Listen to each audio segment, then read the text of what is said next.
Hi there, I'm Tony Lee, and this is Hot Flasher, your daily menopause podcast that serves up fresh news, research, and wellness tips.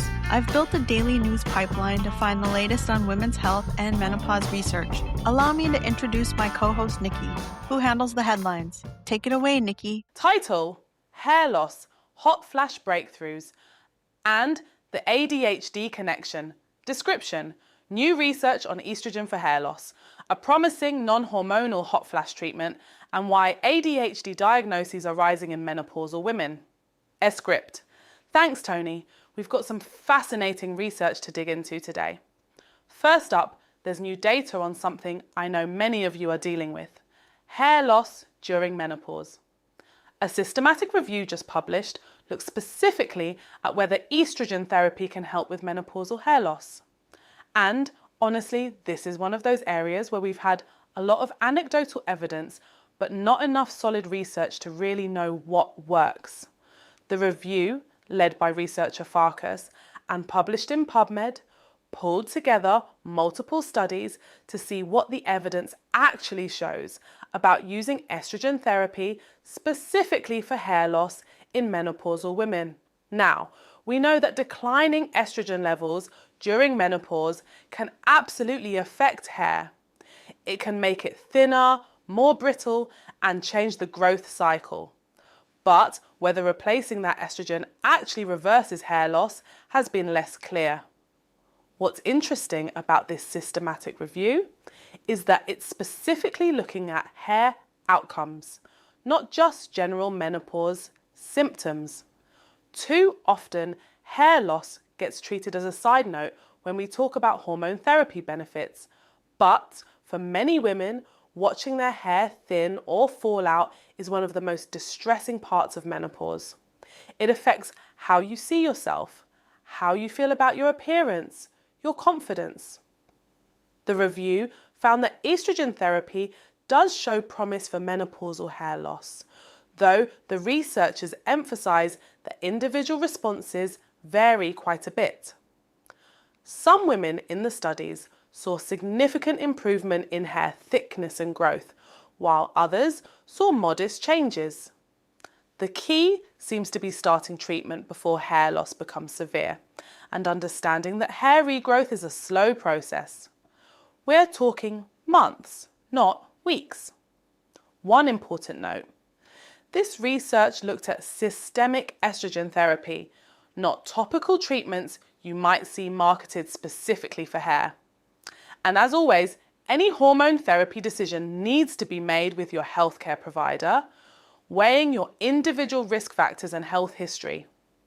Speaking of hormone therapy alternatives, there's exciting news on the non-hormonal front for hot flashes. A phase 2 clinical trial just published results for something called GS1-144, which is a neurokinin 3 receptor antagonist. That's a mouthful, but what it means is this drug targets a specific pathway in the brain that's involved in triggering hot flashes. The study was conducted with post-menopausal Chinese women experiencing moderate to severe vasomotor symptoms. That's the medical term for hot flashes and night sweats. And the results are pretty encouraging. Women taking GS1-144 saw significant reductions in both the frequency and severity of their hot flashes compared to those taking placebo. What makes this particularly interesting is the mechanism. Instead of replacing hormones, this drug blocks specific receptors that seem to be involved in the hot flash pathway.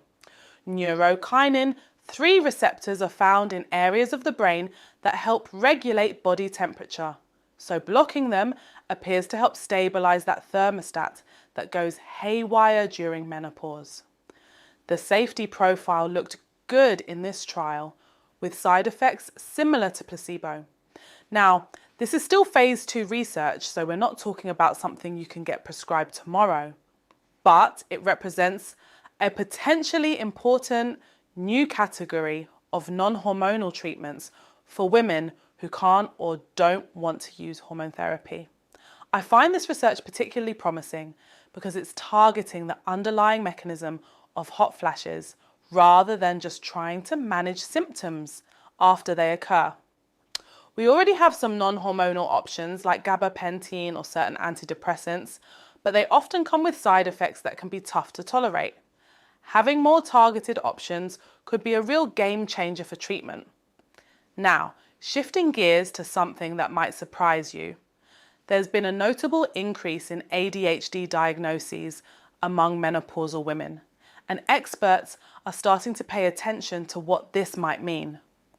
According to recent reporting, healthcare providers are seeing more women in their 40s and 50s being diagnosed with ADHD for the first time. And there seems to be a connection to menopause that we're just beginning to understand. This makes sense when you think about what we know about estrogen and brain function.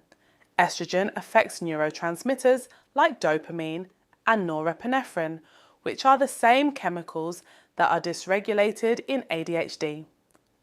During menopause, as estrogen levels drop, some women may find that ADHD symptoms they've managed to cope with their whole lives suddenly become much more pronounced. Or, in some cases, women who never had ADHD symptoms before may start experiencing things like difficulty concentrating, problems with executive function, or feeling scattered and overwhelmed. These symptoms can look a lot like what we often call menopause brain fog, but for some women, they might actually represent unmasked or newly developed ADHD. There's also a life stage component to consider. Many women in their 40s and 50s are dealing with increased responsibilities. Aging parents, teenagers, demanding careers, financial pressures, the coping strategies that worked when their brains had more estrogen support may no longer be sufficient. What's particularly interesting is that some of these women report that traditional menopause treatments, like hormone therapy, help with some symptoms, but not others. The focus and attention issues persist, even when hot flashes and sleep improve. That's when some healthcare providers are starting to consider whether ADHD might be part of the picture. This trend raises some important questions about how we understand the relationship between hormones and brain function. Are we looking at truly new onset ADHD, or are we seeing hormonal changes unmask existing neurodivergent traits that were previously compensated for? And how should treatment approaches differ when ADHD symptoms emerge in the context of menopause? It also highlights how much we still don't know about the long-term effects of hormonal changes on cognitive function, the brain symptoms of menopause, the memory issues, the word-finding problems, the difficulty concentrating, have often been dismissed or minimized. But maybe some of what we've been calling normal menopause brain changes actually represent more specific neurological impacts that could benefit from targeted treatment. For women who are struggling with focus and attention issues during menopause, this research suggests it might be worth having a conversation with your healthcare provider about whether what you're experiencing fits an ADHD pattern, especially if these symptoms aren't improving with typical menopause treatments. The intersection of menopause and neurodevelopmental conditions like ADHD represents a frontier we're just starting to explore. How many women have spent years thinking they were just scatterbrained or disorganized, when actually they were dealing with unrecognized neurological differences that became more apparent as their hormone levels shifted? Thanks for listening to Hot Flasher. We're back tomorrow with more, so don't forget to subscribe. See you tomorrow.